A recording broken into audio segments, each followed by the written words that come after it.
Hello everyone, my name is Mr. Big T. Anderson, and this is Chaotic Lightning Cultivation. This is another tale from Gravity Tales. I'm only reading the first chapter, obviously.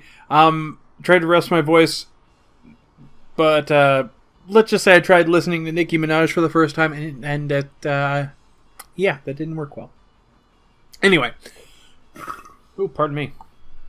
Let's begin.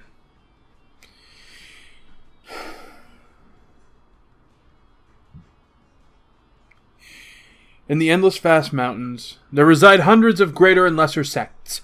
Mystical Sky Art is one of these, and it is one of the more tyrannic and powerful schools. Although it only has a population of a few thousand, it possesses up to tens of thousands of miles of land in this area, and they are without a doubt the rulers of these lands. Any practitioners who would dare make trouble here would be killed without mercy, and its reputation is built upon the corpses of numerous foreign practitioners. At dusk, when the majority of the practitioners were having dinner or practicing, a little Taoist monk, around 16 or 17, suddenly appeared. The little Taoist monk appeared a little chubby on the outside, dressed in a dirty green robe. Despite having a naturally delicate look, but with a pair of perverted little eyes, it completely undermined his efforts to create the temperament of an immortal, which doesn't make him look like a practitioner. Instead, it made him look like an illiterate. In addition, he has an uncomfortable name, Song Zhong, which sounds like Song Zong, thus creating everyone to despise him. Anyway, nobody calls him by his real name. Instead, they just call him Little Fatty. Little Fatty has a miserable background. His parents were elite disciples in the branch sect, but 10 years ago, they met with an accident and passed away. This sect is famous for being cold and heartless. Thus, without the protection of his parents, his shocking innate talent, which caused and could be considered as legendary trash, caused his status to take a plunge. From a child who was constantly under the protection and love of his parents, he became a servant who was constantly bullied by everyone. A person who has an average affinity with all 5 elements has a title in the martial arts world. A trash of all trades. Although he can practice the spells of all elements, unfortunately he can never be outstanding in anything, and will never be able to become a true practitioner. Even by using countless elixirs to aid his training, there is still no hope for him to be an expert in any way. Under such circumstances, no school will be willing to waste any of these precious training materials on such a guy. Even though Little Fatty is always silly and blurry, he's actually a very strong-willed boy. And even though he has seen through all sorts of ugliness and kindness from people over the past 10 years, not only did he not give up on himself, but continued to struggle in the face of difficulties. Even knowing that he has horrible talent, he still has never given up on practicing. Every day, other than his job of collecting rubbish, he spends the rest of his time on cultivating for almost 20 hours a day. One shi chen for 2 hours is about 2 hours. And this sort of hard-working attitude, even the practitioners, who are considered to be martial art fanatics, will be scared if they heard about it. After all, not everyone is able to be a statue, sitting down for a whole 16 whole hours without any form of entertainment, nor anybody to converse with, just purely focusing on channeling your ki. That sort of feeling can make any person alive see till his brains turn to mush. But not only has Little Fatty been able to sustain this for 10 years, he firmly believes that as long as he doesn't stop practicing, he will be able to step upon all those who once bullied him before. As the saying goes, the heavens do not disappoint the hard worker. Alas, in his practice session yesterday night, Little Fatty had successfully converted all his ki from Hao Shan to Jian Tan and became a true practitioner. When mortals are born, they all are considered to be at the Ho Chan stage. Only by removing all the stench of the Ho Chan and converting it into Jin Tian, they are able to begin practicing martial art techniques. If they manage to do it, they will become a practitioner. Otherwise, they will forever remain as a mortal.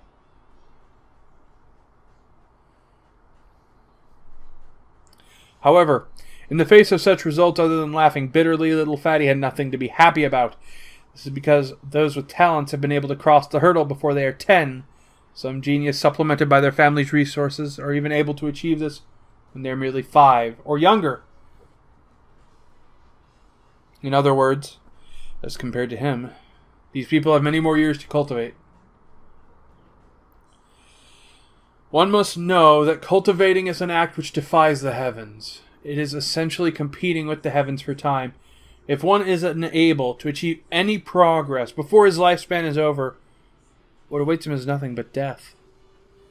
Time spent cultivating is very precious, and it directly affects the future of the practitioner. For people like him, who needed 16 years to cross the hurdle to become a cultivator, unless he is able to have any miraculous opportunity, he can basically wait to die.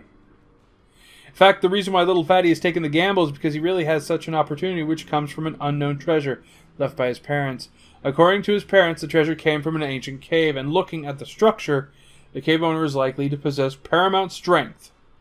Chances were that his possessions would be extraordinary. Unfortunately, before his parents were able to figure out what it was, they were sent out on a mission and never returned. The object was the only article that was left to him by his parents. And Little Fatty's intention was, after he had cultivated the Tian stage, he would refine this treasure into his natal artifact. If he is lucky, and it turned out to be a unique treasure, it could be the solution to all his problems. If not, he can only give up the idea of cultivating and slowly await his death. People are naturally in a good mood when they have a good day, and with this happy event, he became more lighthearted in his job, since he had something to look forward to. He first went to the mystical Sky Yard's Talisman Hall, where disciples of the sect practices the usage of the talismans, and as such there are a lot of discarded talismans here every day. The Taoist children of the hall would clear up all these rubbish once the elite disciples leave, and Little Fatty's job now is to sweep up all the rubbish. Compared to the previous jobs of washing the dishes, cleaning up the place, the work is tougher, because the road to and fro is long. There are 2 baskets of discarded talismans, and as he went to the shed in the backyard, he placed his empty basket down in a trained manner, after which he picked up the 2 full baskets of discarded talismans and briskly walked towards the outside. Servants have no rights to walk out via the main door. They can only take the back door and run along the mountain passages. After all, Little Fatty has been cultivating for 10 years already, and even though he is unable to ride on his weapon and fly, he is still able to cover a few feet with every step. His plump figure is not affecting his speed in any way, and the distance of many miles is covered very speedily. Along the way, Little Fatty will occasionally see practitioners flying in the sky on their spiritual weapons. They can see him too, but they would never bother about a servant. Even as they fly arrogantly across the sky, Little Fatty thought it was already very good. If he met some of the more childish people, they would even criticize him. Some lowly bastards would even use low-level spells to find some entertainment from him. And over the past 10 years, Little Fatty has been splashed with water spells countless of times. There are even people who would set his ass on fire, resulting in him having to run around half naked for half a day, becoming the biggest joke against the servants. The most dangerous time was when a disciple who wanted to find some fun did not control his spell properly, and instead of using a wind blade to shave off Little Fatty's hair, almost chopped off his head instead, and from that day on, Little Fatty changed his appearance, dressed as low profile as possible, and worked where there were fewer people in order to avoid these childish people. The place where Little Fatty is going to now is called Tiango, a deep abyss beyond the mountains of the mystical Sky Yard, where all the waste from the sect is thrown. And even after a few thousand years, even since the founding, this abyss, which stretches for hundreds of miles, have never been filled. However, when it's time for Little Fatty to take over the job, the garbage is piled to the point where the highest mountains of rubbish are not more than 10 feet away from the cliff, and Little Fatty is currently in no mood to appreciate the massive amount of waste. He just casually threw the trash within the 2 large baskets away and rushed straight to the elixir hall. There are also 2 baskets filled with elixirs, which failed in production. After the elixir hall, he also has to go to the weapons hall, where there are 2 baskets of trash, which are filled with the failed products of the weapons hall, and some ashes. After throwing away the rubbish of the 3 halls, his job is done for the day, and running for hundreds of miles within 4 hours. Even though he is a practitioner, he is panting hard and soaked with sweat. And like a dead dog, he returned to his hut. Not bothering to wash up, he immediately began meditating. An hour later, as the crescent moon silently crept above the willows, after finishing his meditation, Little Fatty opened his eyes, and he is now at the peak of his physical and mental state. Adding to the fact that he stays in a deserted place, there is nobody who comes to disturb him in years. This is the best time to refine his unique treasure. Carefully opening a hidden compartment by his bed, he retrieved a black pearl of the size of a peach. It's perfectly rounded, and neither gold nor jade, made of unknown material. There isn't a single design on it. There isn't any visible benefits, if not for the fact that this was discovered in an ancient cave. Little Fatty's parents would not even have spared it a second glance. Actually, even he has doubts as to whether or not this is a unique treasure, and whether or not it could be refined into a natal artifact. Everyone can only refine a single natal artifact in their life, and it is impossible to be changed. It can be said that a person's natal artifact would determine the future path which a practitioner would take. And normally practitioners would wait until they train to a certain level before choosing a high-grade artifact to be refined into their natal one. If they were unable to find any good ones, they would rather not refine anything instead of refining an artifact with dubious origins. However, for him, he has no room for choice. This is the only artifact which he can come into contact with, and if he doesn't refine it, he would for sure have no future, only biding his time awaiting death.